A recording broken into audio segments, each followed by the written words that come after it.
17th century, no one was willing to go to America. As today, no one is willing to go to Syria, Afghanistan, Sierra Leone, Somalia. कोई नहीं जाना चाहता. ऐसा तब कोई new world नहीं जाना चाहता था. आज अमेरिका तो पूरी दुनिया जाना चाहती है. इंसान की एक बड़ी, अगर तुम इंसान को बहुत गौर से रीड करो और उसका एक डायरी बनाओ तो भी तुम्हारी सारी दिक्कत खत्म हो जाए. तुम अपने से छोटे लोगों को एंटरटेन करते हो? नहीं करते. तो तुम क्यों एक्सपेक्ट करते हो कि कोई तुमसे बड़ा तुमको एंटरटेन करेगा? मैं कलेक्टर से मिलने गया था, मेरे को बोला ही नहीं.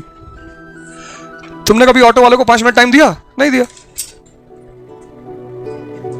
बहुत सिंपल सी लाइफ है. मैं प्रधानमंत्री से मिलने गया था, क्यों? नमस्ते करना था. यहीं से कर ले नमस्ते. मिलने क्यों गया था? और जितना इस दुनिया में एक वर्ड है प्रोटोकॉल, बड़ा प्यारा वर्ड है प्रोटोकॉल. प्रोटोकॉल दिया जाता है ऑरा बनाने के लिए. इसलिए चपरासी का कोई प्रोटोकॉल नहीं होता, क्योंकि उसका कोई ऑरा ही नहीं बनाना. साहब के ऑफिस के बाहर चेयर रखी है, चेयर पे चपरासी बैठा हुआ है, ऐसे क्या नहीं बना रहा.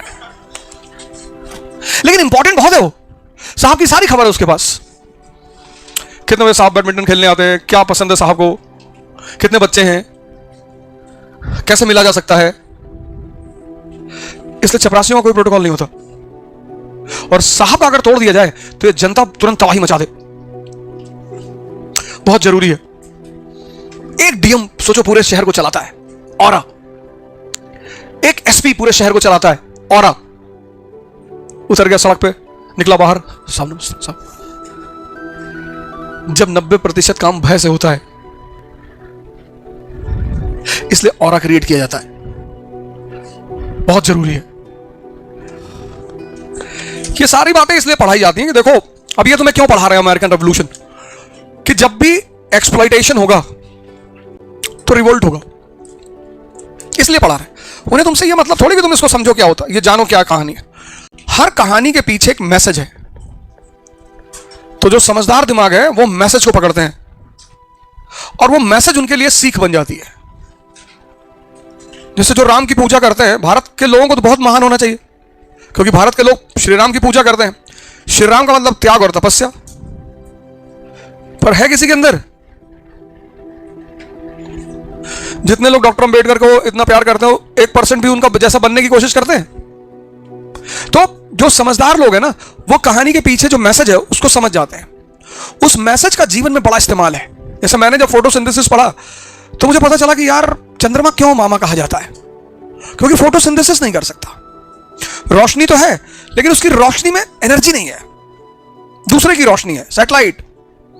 तो मुझे पता चला कि नहीं दोस्त, तुमको भी फोटोसिंथेसिस ही करना है, देना है लोगों को, तो तुम भगवान बने रहोगे. जिसको नहीं दे पाओगे वो गाली देगा, बुराई करेगा. आप जिनके इंटरेस्ट में नहीं है वही तो आपकी बुराई करते हैं. आप जिनके इंटरेस्ट में है वो तो आपको भगवान मानते हैं. तो यहां ना तो कोई आपका दुश्मन है ना कोई दोस्त है. आप जिसका इंटरेस्ट पूरा कर रहे हैं वो आपको भगवान मान रहा है, जिसका इंटरेस्ट नहीं पूरा कर रहे हैं वो आपसे नफरत कर रहा है. तो जो भगवान मान रहा है उससे खुश होने की जरूरत नहीं है, क्योंकि जिस दिन इंटरेस्ट तोड़ दोगे वो भी भगवान नहीं मानेगा. और जो आज तुम्हें दुश्मन मान रहा है, कल तुम उसका इंटरेस्ट पूरा करोगे वो तुम्हें भगवान मानने लगेगा. तभी तो एरिस्टोक्रेसी कहती है there are no permanent friends, no permanent enemies, only permanent. अभी यहां जितने अगल बगल कोचिंग है वो बोलती होंगी यार दिल्ली से 4 दिन के लिए आ गए, डेली थोड़ी आएंगे, ऐसा वैसा फलाना. अभी मैं एकरा छोड़ के चला जाऊं वो मेरी पूजा करने लगे. तो जब तुम इस तरह से पढ़ोगे और तुम्हारा विजन डेवलप होगा, पर्सपेक्टिव चेंज होगा, तब तुम्हें डिप्रेशन नहीं होगा कि भाई आईएएस नहीं बनेंगे, चुनाव लड़ेंगे, कोई बात नहीं.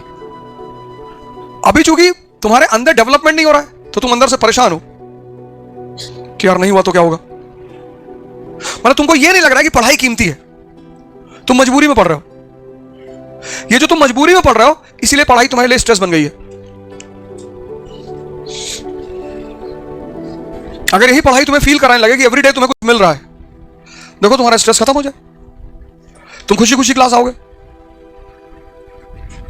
टीचरों ने क्या किया? टीचरों ने क्या किया? पढ़ाने को पेन ले लिया है. मस्त नहीं रहते क्लास में, एकदम सीरियस, जीरो नॉनसेंस, कोई मजाक नहीं. नहीं पढ़ोगे तो बर्बाद हो जाओगे.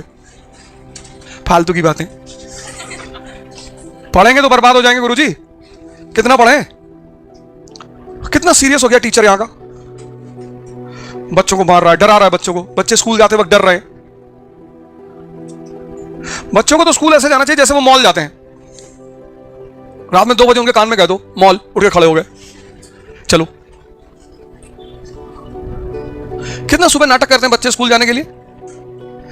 मारो, बहुत सारे पेरेंट्स मारते हैं। हमारे तो बच्चे जाते ही नहीं थे, सो रहे तो मैंने कहा ठीक है सोने दो यार, चलो हफ्ते में 1-2 दिन चले जाया करो, ठीक है। तो टीचर बोलती थी पेरेंट टीचर मीटिंग में, attendance is so low, what they will do. You don't worry, you don't bother, I will bother. तो तुमने पढ़ाई का जो सबसे प्यारा एस्पेक्ट है वो खो दिया, अप्लाइड। अगर मजा आने लगे तो तुम 10-10, 12-12 घंटा बैठ के पढ़ोगे। उसी मजा को तुम्हें फिर से जिंदा करना है। बस आईएएस का लड़का, पीसीएस का लड़का एक एडवाइजर बन जाएगा, आर्टिकल्स लिखने लगेगा, क्योंकि हर चीज उसे दिखाई पड़ने लगेगी ना। पर तुम आर्टिकल क्या लिखना, तुम पढ़ते ही नहीं आर्टिकल। लिखना तो बहुत दूर है, तुम पढ़ते ही नहीं। यूनिवर्सिटीज, कॉलेजेस ये अपने एनुअल डे पे किसको बुलाते हैं? तो चलो बॉलीवुड में भी बहुत पढ़े सारे लिखे लोग हैं। पहले कॉलेजेस में, यूनिवर्सिटीज में लिटरेट लोग बुलाए जाते थे, सिर्फ पढ़े लिखे लोग बुलाए जाते थे। किसी को भी बुला लेते हैं, बस इन्फ्लुएंसर होना चाहिए। तो तुमको पढ़ाई को, वो जो पढ़ाई का एसेंस है उसको फिर से पैदा करना पड़ेगा।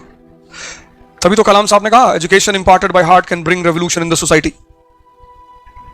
तो तुम यार जबरदस्ती मत पढ़ो, बैंकिंग पढ़ो। बैंकिंग से तुम्हें पता चलेगा पैसा रोटेट कैसे होता है, सेविंग अकाउंट क्या है, करंट अकाउंट क्या है, डीमैट अकाउंट क्या है। फिर तुम खुद से स्मॉल सिप से पैसा कमाने लगोगे। SIPs, mutual funds, share market.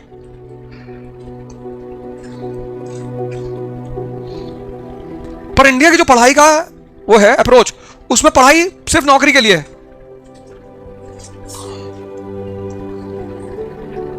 Human development के लिए है ही नहीं। जो लड़का 12th कर लिया वो फिजिक्स नहीं पढ़ा सकता, केमिस्ट्री, फिजिक्स, बायो। कितने लोग बाहर अच्छे अच्छे ट्यूशन ढूंढते हैं।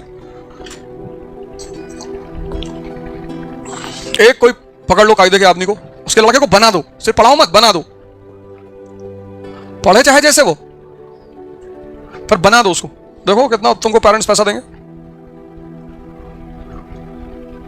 पर इंडिया में एम्प्लॉयमेंट मतलब आईएएस,